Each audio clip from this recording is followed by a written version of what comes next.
哇！柴火雞飯出爐，嗱呢啲食材全部都係老細自己養自己種，正宗走地雞啊！菜都自己種，紙都自己攞柴嚟煮，好食就冇得傾啦。一落車聞到好大陣好清新嘅牛屎味啊！真係夠晒山卡拉噶啦！柴火雞飯 ，Let's go！ 回歸大自然，夠晒原生態，青頭鴨。嗱，養喺呢邊嘅呢啲係鵝啊！整個柴火雞飯，柴火炊鵝。雞啊養喺呢個山頭啊！正宗走地雞啊！喂，雞哥，你幾重啊？今年貴庚啊？就地取材，一大堆嘅木柴。菜都自己種，紙都自己攞柴嚟煮，好食就冇得傾啦。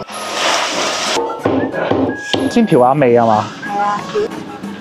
呢個真係正宗嘅柴火雞飯啊！哇！柴火雞飯出爐，最尾撒啲葱啊！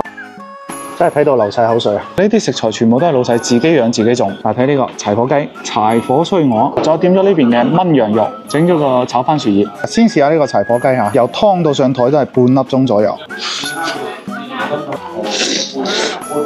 嗰啲雞皮係爽㗎，啲肉夠結實啊，夠彈牙。柴火煮出嚟嘅雞真係零舍好食啲啊，香好多。再試下呢個柴火炊鵝，呢隻鵝有啲肥嚇。雖然呢度山卡拉咗啲，但係呢度嗰啲食材真係唔錯。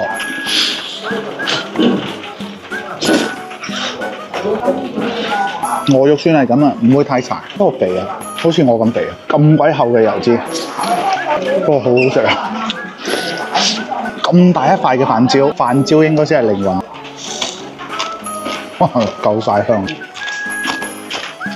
整碗柴火飯先，不多啲，不多啲，太香啦！索滿晒雞汁味啊！佢呢度嘅烤羊都唔錯，不過中午嚟咧冇烤，得炆羊，炆羊都照晒。隻羊酥酥地，好食。羊排嚟㗎，肥酥相間。佢整多塊羊排。青菜都係老細自己種啦。